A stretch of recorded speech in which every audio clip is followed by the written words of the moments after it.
All right, new subject. This bike has been sitting idle for probably 4 or 5 years, as the story goes.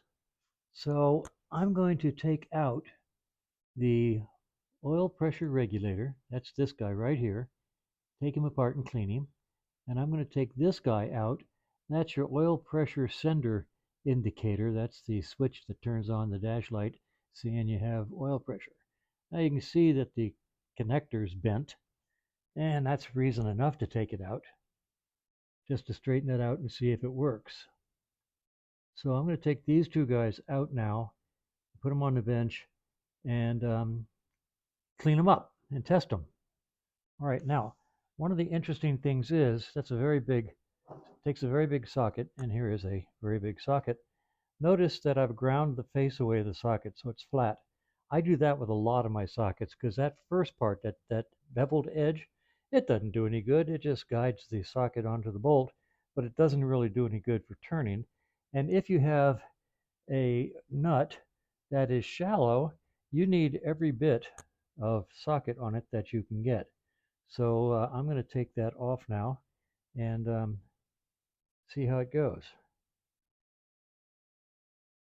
All right, we'll talk more about this sender in a minute, but this one is apparently in there stripped because I'm turning and turning and turning. It's not coming off. So there are two types. There's tapered thread and straight thread, depending on the year of your bike. It tells you which one you're supposed to use. And I'm going to have to do a lot of work to get this off. I'm going to have to put a screwdriver in there and pry on it while I turn it. See if I can get it out of there. And this is where I really truly say the fun just never stops. These threads are messed up somehow. Let's see if I can salvage the case. I don't care about the switch. I can always get a new switch. I'm hoping the threads inside the case aren't messed up.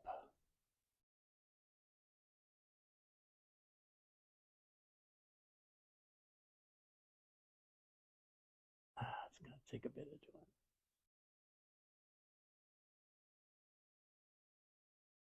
Oh, gosh.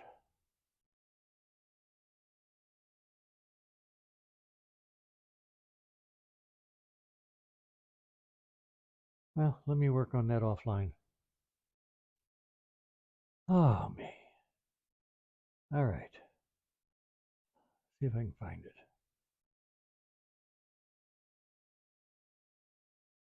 There it is.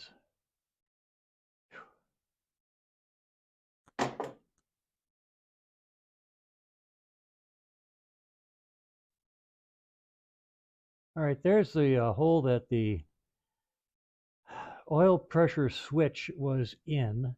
As you can see, the threads are pretty well messed up. I ended up using a pair of pliers and pulling on the switch as I turned it in order to break it free. I'm reasonably certain that the wrong switch was put into this hole and then tightened and tightened and tightened and tightened until it wouldn't turn no mo. And anyway, here is the switch. This is the oil pressure control regulator. Here's the switch that came out, and here are the threads. Now you can see it's pretty well wiped out. So I'm going to get a new switch, the proper one for this bike, and see if I can get it far enough in to pick up some good threads. And if not, if I look inside the hole, you really can't see it. There's no way for me to let you see it. You just can't see into that tiny little hole with this camera. I can see inside the hole towards the rear that there are some threads left in there. And if I can get my machinist to make me an adapter that will reach in and grab those threads and then come out and let me screw the switch into the adapter, I'll be able to salvage the oil pressure indicator light with a new switch and possibly an adapter to help me fix up that opening in the timing cover. So it's going to be an adventure. So anyway, I'm going to take this up to the bench, and I'm going to take this regulator apart and show you how to clean one of those and put it back together. Okay, oil pressure regulator. Let's take it apart. The easiest way for me is to take it over here and put it in the vise, like so. All right, put it in the vise, just catching the larger of the two nuts that are built into it. Okay, like so. Then taking yonder big wrench that fits the other one and gently breaking it free, getting it loose, and then take it out of the vise. All right, this is what it looks like with it taken apart. Spring fits in here, cap fits on like that, and you unscrew it, take it apart. Spring comes out easy. There's a plunger inside. I don't know if you can see the plunger or not, but it's in there, and it should slide down, and it did, and you can take it out. If it won't come out, I'll show you a trick. Take a pair of pliers, long nose pliers, stick them in there. Where am I? Here we are. Like so. Open them up and pull it out like that. Okay, bottom line, it has to slide smoothly.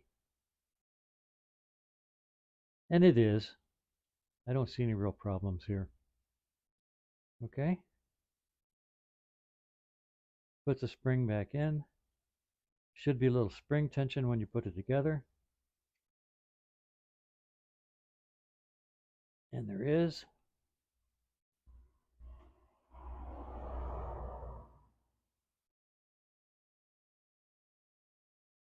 People put spacers in this thing all the time in order to increase the oil pressure.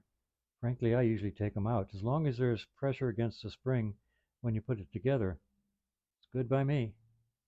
Okay, I'm going to clean this thing up and get it ready to go back on the bike. Okay, I took this apart and polished up the individual parts, put it back together with some gasket sealer in there. I put it back in the vise exactly like I did to take it apart and put it back together using a large wrench on the vise. I went through my collection of O-rings and good stuff, and I found a new gasket right here. I'm going to put that on with a little gasket sealer and go put this back on the motorcycle. Neatness counts. Pretty parts go back together a whole lot easier than ugly parts. And there it is, reinstalled and all pretty looking. So at this point, I'm just going to go order a new oil pressure sender unit and continue working on other aspects of the bike while I wait for it to come in.